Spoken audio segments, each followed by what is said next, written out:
vai retomar o assunto do imperialismo e em seguida já vamos entender qual a influência desse período dentro da Primeira Guerra Mundial. Então, o imperialismo, ele nada mais é do que uma prática de uma política de dominação de um país sobre outros países. Então, eu tenho uma potência, no caso europeia, e ela consegue dominar e explorar outras regiões do planeta.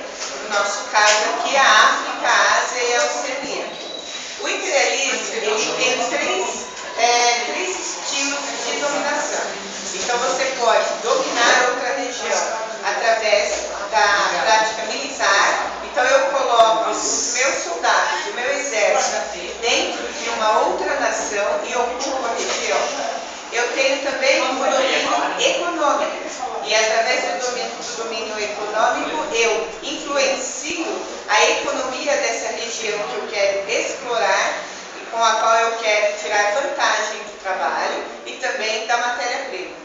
E tem também o domínio cultural, onde eu influencio a cultura da nação que eu quero dominar através da minha cultura. Eu imponho a minha cultura aos outros, mas de modo sutil, sem que eles percebam. Então, a música, o cinema, o modo de vestir, as histórias, as tradições, essa também é uma forma de domínio imperialista. E no caso do século XIX, nós temos os três tipos de dominação imperialista na África e na Ásia em especial. O que deu todo o preparo para esse contexto no século XIX?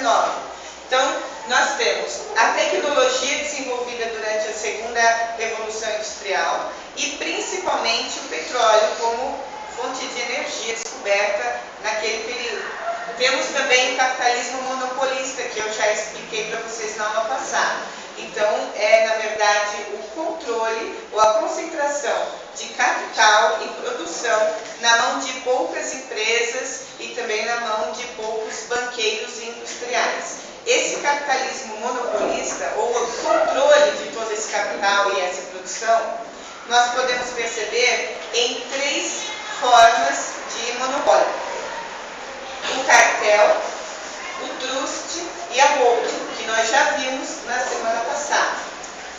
O que faltou colocar para vocês na semana passada, dentro desse contexto do imperialismo, foi o darwinismo social. Darwin desenvolveu a teoria da evolução, portanto, a evolução das espécies. Alguns intelectuais do final do século XIX e líderes dessas potências imperialistas viram na ideia do Darwin uma possibilidade de justificar ou de maquiar esta intenção de dominação a outras regiões do planeta. Então, eles criaram a ideia de que há sociedades, há nações que são mais civilizadas e mais desenvolvidas que outras. Então, houve uma evolução da sociedade. E a Europa se colocou como a sociedade mais evoluída. Portanto, ela se entendia na obrigação e no direito, na missão de levar a civilização e a tecnologia para outras regiões como a África e a Ásia. Então, esse darwinismo social, esse preconceito, essa ideia racista e de superioridade cultural foi que deu base para que os países europeus dominassem outras regiões. E também originou uma teoria criada por um francês conhecido como Comte de Gobineau, e essa teoria é conhecida como eugenia, ou a limpeza das raças, onde ele defendia que a raça branca é mais forte, mais desenvolvida que a raça negra e amarela, e que a miscigenação das raças seria necessária para que, com o tempo, todos se tornassem brancos, e assim teríamos uma nação ou um povo civilizado e desenvolvido. Todo esse contexto vai alimentar uma situação de conflitos que nós vamos perceber que vai chegar na Primeira Guerra Mundial. Só que, antes disso, eu quero deixar claro que o que mais ficou marcado durante o imperialismo foi a partilha da África e a partilha da Ásia. Ou seja, como as nações europeias dividiram o mundo entre elas e, em especial, dividiram a África e a Ásia, continentes que já eram habitados, que já tinham as suas nações e reinos, mas que em nenhum momento foram consultados sobre a questão de serem dominados e explorados por outros povos, no caso a Europa. E uma das situações mais importantes durante esse período foi a Conferência de Berlim, que durou de 1884 até 1885. Nessa conferência, as potências europeias se reuniram e determinaram as regras, né, para que elas pudessem dividir a África e a Ásia e comandar e explorar a África e a Ásia entre elas. Então, todas as potências deveriam respeitar essas regras e assinaram um tratado, um acordo a respeito disso. No entanto, nesse mesmo momento, nós estamos tendo movimentos nacionalistas na Europa, ou seja, a Itália e a Alemanha que nós conhecemos hoje, até aquele período do final do século XIX, não existiam. Nós tínhamos principados italianos e principados germânicos. E esses principados passaram por um processo de reunificação, de unificação também, e os seus líderes, como Garibaldi na Itália e Otto von Bismarck na Alemanha, eles vão conseguir, após muita luta, formar a nação Alemanha e a nação Itália. Essas duas nações, novas, mas no entanto fortes e ricas já naquele período, vão entrar na disputa imperialista também. E elas vão alimentar todo o conflito e toda a disputa de interesses que as nações europeias tinham entre si para justamente dominar a África e a Ásia. A Itália e a Alemanha não vão respeitar o tratado assinado na Conferência de Berlim e vão querer ocupar territórios que já estavam sendo dominados e explorados por outros países europeus. Esse vai ser um dos motivos para que nós cheguemos até a Primeira Guerra Mundial. A Primeira Guerra Mundial, ela ficou conhecida como a mãe de todas as outras guerras que viriam depois. Por que ela ficou conhecida como a mãe das outras guerras? Porque ela justamente vai dar a base de uma nova maneira de lutar, de uma nova forma de nação guerrear contra a nação, utilizando tecnologia de ponta da época, evidentemente, e também colocando dentro de uma realidade de combate vários povos de várias nações e continentes. Por isso também que ela é conhecida como a Primeira Guerra Mundial. Claro que naquele período as pessoas não sabiam disso e não sabiam que existiriam outras guerras. E também não tinham ideia de quanto tempo essa guerra iria durar. Nós temos isso claro hoje, graças a historiadores que foram buscar os elementos e fatos que aconteceram naquele período. Então hoje nós sabemos que essa guerra durou 4 anos, de 1914 a 1918. A base maior dessa guerra, o elemento, a característica mais forte dessa guerra, foi a tecnologia. Então, os países desenvolveram técnicas, não só técnicas de combate, como aparatos militares inovadores. Então, a metralhadora, o avião que tinha sido criado e desenvolvido por Santos Dumont foi utilizado para guerra, canhão de longo alcance, morteiro, granada. Então, armas que podem atingir uma grande quantidade de pessoas, então armas que matam em grande quantidade e que também elas podem matar e atingir a longa distância. Então eu não preciso mais colocar em risco tão grande o meu efetivo militar. Os meus soldados não vão mais ter a necessidade do combate corpo a corpo. Então é por isso que essa guerra ficou tão importante dentro da história. Uma nova maneira de se fazer guerra. Essa guerra, eu não coloquei aqui, mas ela teve um resultado de mortos muito grande. Ficou entre 9 e 10 milhões de pessoas mortas em 4 anos de guerra.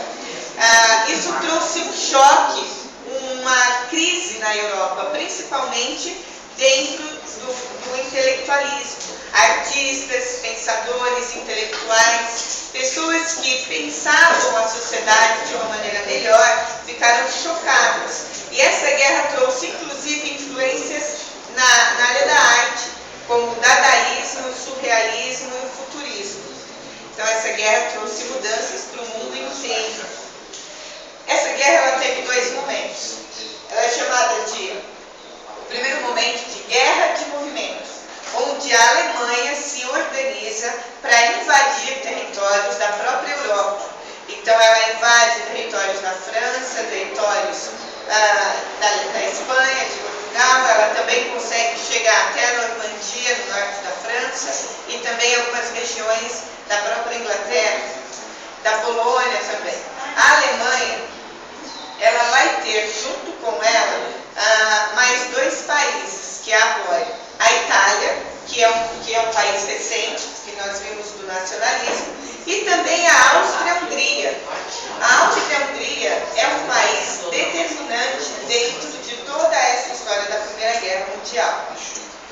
Então, esse é o primeiro período, que vai até mais ou menos 1915, 1916. Em seguida, nós vamos ter um outro período da Primeira Guerra Mundial, conhecido como Guerra de Trincheiras, que é também o apelido, ou a maneira como se conhece a Primeira Guerra como um todo.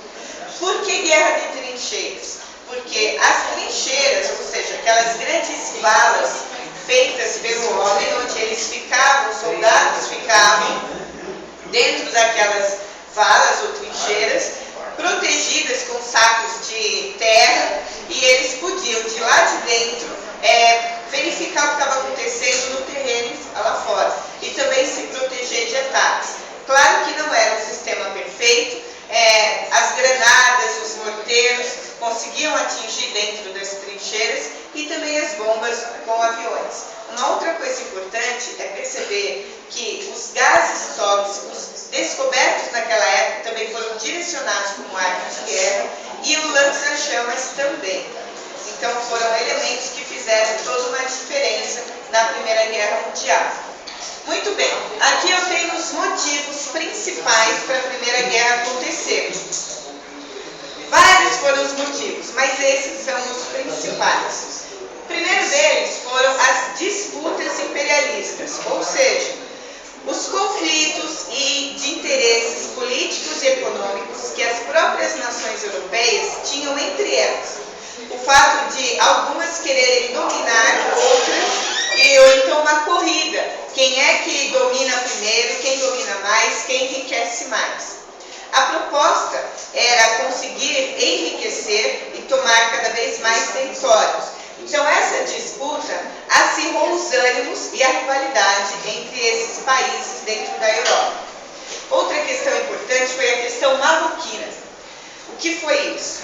A Alemanha e a França entraram em disputa porque tinham interesses no mesmo território, que era o norte da África. Região interessante, com matéria-prima e riquezas naturais que interessavam muito a Alemanha e a França. E também por ser uma região importante, militarmente falando. Quem dominasse o norte da África estaria controlando boa parte do mar Mediterrâneo e também o Estreito de Gibraltar, que é aquele pedacinho que fica entre o norte da África e o sul ali da Europa, ali onde nós temos a Espanha. E o Estreito de Gibraltar controla a entrada e saída de navios e comércio do mar Mediterrâneo. Então era um lugar importante para ser controlado. A França já dominava e explorava o Marrocos, uma nação que já havia se estabelecido e se desenvolvido anteriormente. A França entrou ali e passou a explorar a região. E a Alemanha, ignorando a Conferência de Berlim, entra no Marrocos e também resolve disputar o mesmo território. Isso criou inimizade entre a França e a Alemanha e uma situação ainda mais desconfortável na Europa. Uma outra questão extremamente importante foi a questão balcânica. E essa questão balcânica, então, é importante a gente agora entendê-la em 3 pontos. Primeiro, localizar. A região dos Balcãs fica no leste europeu, também conhecida como Península Balcânica. É uma região onde hoje nós conhecemos por aqueles diversos países pequenininhos, como a Bósnia, a Sérvia, a Eslovênia, Macedônia e outros países menores. Do período da Guerra Fria, do socialismo, nós aprendemos sobre a existência de um único país conhecido como Iugoslávia, que na verdade era um país artificial, onde foram anexados todos esses países menores e criado ali a Iugoslávia. Hoje não existe mais. Naquela época, no início do século XX, também não tinha Iugoslávia. Eram esses países. Esses países todos lutavam permanentemente por sua autonomia, porque eram países pequenos e sempre tinha um país ou uma potência querendo dominar esses países menorzinhos. Então havia uma constante luta pela permanência da independência deles e pela sua autonomia. No entanto, nessa região nós temos 3 motivos muito importantes para uma luta. Primeiro motivo, a Rússia queria criar o chamado pan-eslavismo, ou seja, expandir a cultura eslava ou desses países pequenos por toda a Europa e manter ali esses países livres e dependentes, mas sob o domínio e administração da Rússia. A Sérvia, que também é da região dos Balcãs, era o país mais forte e a Sérvia tinha a intenção de dominar todos esses países da região dos Balcãs e criar a Grande Sérvia. Então, dominar mesmo, controlar e formar um único país chamado a Grande Sérvia. E outro ponto importante, o terceiro ponto, é que a Alemanha, junto com a Áustria-Hungria, tinha o interesse de controlar a região dos Balcãs, porque a Alemanha já sabia da região do Oriente Médio, onde nós já tínhamos ali grande produção de petróleo, e a Alemanha e a Áustria-Hungria tiveram a ideia de criar a estrada de ferro Berlim-Iraque. Então, ele ia Berlim, a capital da Alemanha, até Bagdá, capital do Iraque. Para que essa estrada de ferro da Europa até o Oriente Médio? Para poder controlar todo o transporte de petróleo para a região. Então, essa questão balcânica marcou muito e ela ficou conhecida, essa região, como Barril de Pólvora. E foi nessa região que nós vamos ter o estopim da guerra, ou seja, o motivo principal, assim, aquele motivo mais conhecido para que a guerra realmente acontecesse, que foi o assassinato do Frederico Ferdinando. Frederico Ferdinando, na época, era o herdeiro do trono da Áustria-Hungria. E ele criava dificuldades para que a Sérvia conseguisse concretizar o seu sonho de formar a Grande Sérvia. E a Sérvia tinha, junto com a Bósnia, um grupo de terroristas. E eles, então, arquitetaram um atentado contra a vida do arquiduque Frederico Ferdinando, que foi assassinado, ele e a esposa. E esse, então, foi o estopim para começar a Primeira Guerra Mundial. Esse crime ficou conhecido como o crime de Sarajevo. E como é que a guerra, então, acontece nesse momento? Nesse exato momento? Eu tenho a Áustria-Hungria acusando a Sérvia pela culpa desse assassinato. A Sérvia nega o seu envolvimento no assassinato, embora os bósnios estivessem apoiados pelos sérvios. Nesse processo de acusação e negação, a Áustria-Hungria então declara guerra à Sérvia, que aceita esse desafio. A Áustria-Hungria recebe apoio da Alemanha e da Itália, e a Sérvia recebe apoio, primeiro da França, que vai receber então a ameaça da Alemanha. Então a Inglaterra entra na história e passa a apoiar a Sérvia e a França. E a Rússia entra nesse bloco junto com a Inglaterra e a França, porque ela tinha interesses muito semelhantes ao da Sérvia em relação à região dos Balcãs. Então, nós vamos ter dois grandes grupos lutando na Primeira Guerra Mundial. A Tríplice Aliança, formada pela Alemanha, Itália e Áustria-Hungria.